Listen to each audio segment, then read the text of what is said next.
Bismillahirrahmanirrahim. Assalamualaikum warahmatullahi wabarakatuh. Halo teman-teman, ketemu lagi dengan aku Rani Ketika dalam channel YouTubeku yang berbagi informasi seputar hukum, seputar kampus, seputar perkuliahan, juga mahasiswa.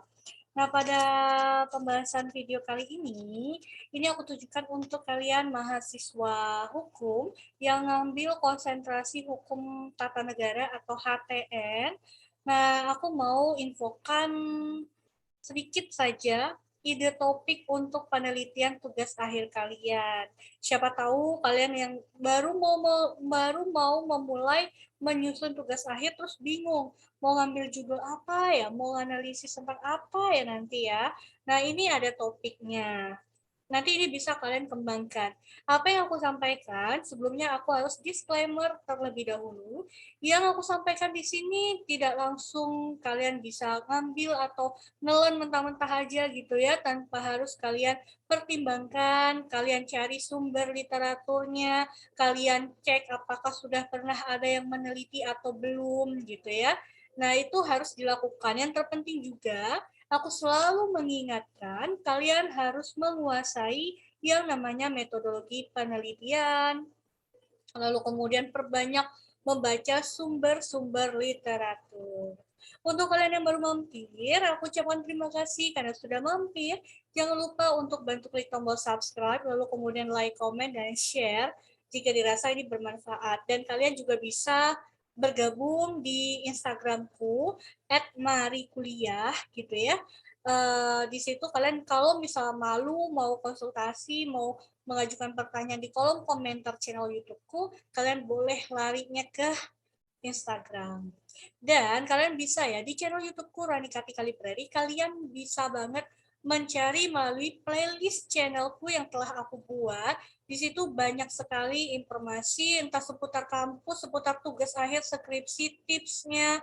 Mungkin juga yang orang awam nih, bukan mahasiswa hukum atau bukan mahasiswa, itu boleh ada informasi seputar hukum di situ, berkaitan dengan pertanahan, kontrak, perusahaan, dan lain-lain. Silahkan dicek. Oke, langsung aja. Ide topik dengan judul yang pertama itu berbicara tentang efektivitas penerapan electronic voting dalam mewujudkan pemilu yang langsung, umum, bebas, rahasia, jujur, dan adil di Indonesia. Nah, ini berangkat dari adanya wacana gitu ya. Katanya nanti next pemilu itu bakal diselenggarakan secara sistem elektronik. Jadi elektronik voting. Nah, kira-kira penerapan elektronik voting itu bermanfaat nggak sih? Gitu ya, efektif nggak sih dalam mewujudkan pemilu yang asasnya itu jujur, adil, rahasia, gitu ya? Itu boleh kalian coba untuk analisa. Yang kedua adalah analisis yuridis terhadap wacana pemberlakuan kembali garis besar haluan negara atau GBHN. Nah, ini kalian bisa juga kira-kira efeknya apa ya kalau misalnya GBHN itu dihidupkan kembali gitu ya. Apa sih nanti terhadap kebijakan arah arah kekuasaan, jalannya kekuasaan itu nanti sistemnya berubah apa tidak ya kalau misalnya GBHN mulai diwacanakan untuk dihidupkan kembali. Kalian boleh banget nih anak-anak HTN untuk coba menganalisanya gitu. Yang ketiga, ini berkaitan dengan pro kontra perpanjangan masa jabatan presiden 3 periode dilihat dari perspektif hukum konstitusi. Jadi ini juga untuk mengedukasi. Kata konstitusi itu masa jabatan presiden kan hanya untuk 2 kali masa jabatan. Sekarang kan sedang apa ya, sempatlah beberapa waktu lalu isunya itu ada yang mendukung untuk Pak Presiden misalnya 3 periode, walaupun Presiden sendiri menyatakan mengambil sikap tidak gitu ya.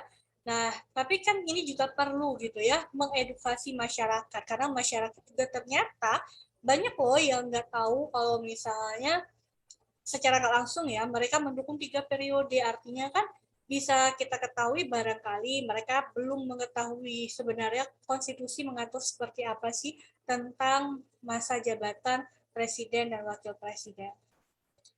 Yang keempat, ya, ide topik penelitiannya adalah ini berkaitan dengan hubungan antara pasal 29 ya kalau tidak salah ya.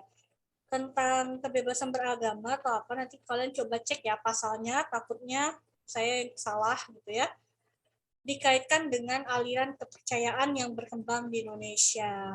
Nah, kebebasan beragama itu konteksnya seperti apa sih gitu ya.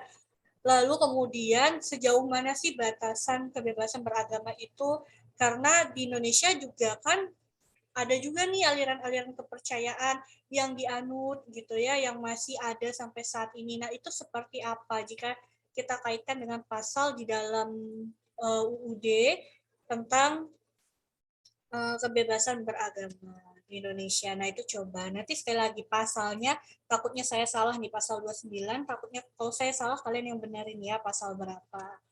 Lalu yang kelima, implementasi keterwakilan perempuan pada badan legislatif di tingkat pusat maupun daerah. Nah, ini kita bicara tentang kontribusi, komposisi jumlah perempuan yang duduk di kursi DPR, DPD gitu ya, DPRD. Nah, itu seperti apa? Bisa juga batasannya melihat pada periode 2019 sampai 2024 ini. Karena kalau kalau saya baca-baca artikel itu kan 30% ya, ada usaha supaya 30% itu keterwakilan perempuan bisa ada di legislatif. Nah, itu dilihat kenyataannya seperti apa untuk yang telah duduk sekarang ini pada periode 2019 sampai 2024. Kalian boleh coba analisa. Dan yang nomor 6 ini masih ada korelasi dengan yang nomor 5. Ide topik penelitiannya adalah hambatan dan tantangan untuk meningkatkan partisipasi politik bagi perempuan di legislatif. Jadi hambatannya apa? Misalnya kalian temukan fakta bahwa jumlah keterwakilan perempuan itu masih di bawah 30%. Nah, kira-kira apa sih yang menjadi hambatan gitu ya sampai jumlahnya itu belum bisa mencapai sekian persen? Tantangannya apa sih gitu. Nah, kalian bisa mencari tahunya, mengembangkan lebih lanjut. Nah, itu tadi 6 ide topik penelitian mahasiswa hukum dengan konsentrasi hukum tata negara.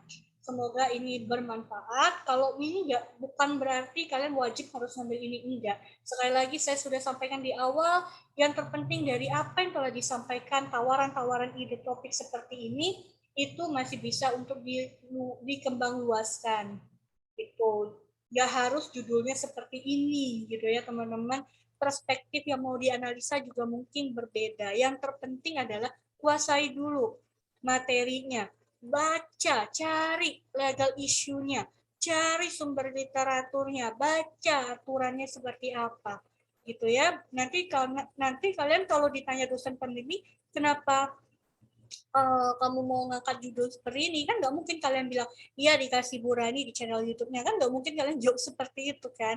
Tentunya kalian akan mengeluarkan argumentasi kalian, pendapat kalian untuk didiskusikan dengan dosen pembimbing. Semoga sukses untuk kalian yang sedang atau baru akan menyusun skripsi. Semoga nanti lulus dengan hasil memuaskan dan dapat menyandang gelar sarjana menjadi orang yang berkualitas. Terima kasih. Assalamualaikum warahmatullahi wabarakatuh.